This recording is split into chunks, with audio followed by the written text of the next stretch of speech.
Okay, now that we've had a little bit of practice with adding and subtracting positive and negative numbers, now we're going to practice translating again and then simplifying, or combining like terms, or I guess I shouldn't say like terms just yet, combining positive and negative numbers.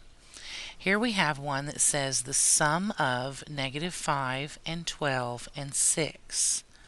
So we need to know, what does that sum mean? Well, that's a key word that tells us to do a specific operation, and that operation is to add. So it's telling us that we're going to add up all of these numbers, negative 5, 12, and 6. So I'm going to write that as an addition problem. Negative 5 plus 12 plus 6. That would be the sum of all those, adding them up. Now, so that's the first part of my answer here. Now it says, and simplify. So we can go ahead and we can put these things together now that we understand how to work with positive and negative numbers. So we do them two at a time. Our negative 5 and our positive 12 here, the signs are different, so we'll subtract. 12 minus 5 would be 7. And we're going to keep the sign of the bigger number. Since 12 is bigger, that's going to stay positive. And then I'm going to recopy everything else. Now, at this point, I know that you know 7 and 6 is 13. But think about it in terms of your rules. Your rules say if the signs are the same, then we add the numbers and we keep the sign the same. So this will stay positive. That's why adding works the way it's worked all your life. Okay, let's try another one here. Here we have one that says 8 less than 2. And I especially wanted to look at this because this can be very tricky.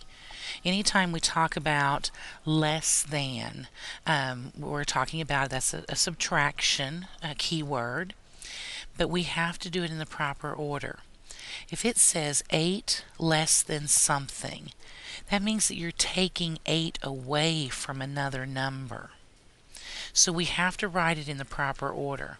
This would be, we're going to start off with our negative 2, and then we're going to do 8 less than that. We're going to take 8 away from that 2.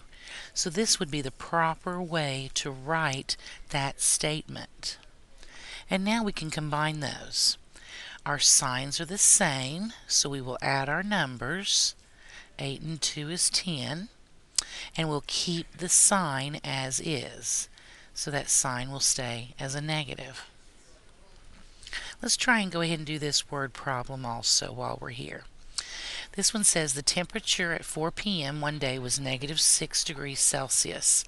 By 11 p.m. the temperature had risen 9 degrees. Find the temperature at 11 p.m.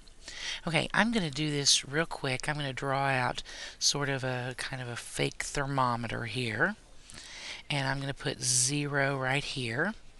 And let's see, negative 6 would be 1, 2, 3, 4, 5, 6 down here. Well, if the temperature rises 9 degrees, then that means that we're going to go up 6 and actually 3 more. That's a total of adding 9 degrees. So where are we at when we're done? We're sitting at 3 degrees. Now the proper way to write this would be, we're starting at negative 6 and we're rising, or we're going in the positive direction, 9 degrees. And now, since our signs are different, we will subtract and keep the sign of the larger number. So our answer would be the 3 degrees.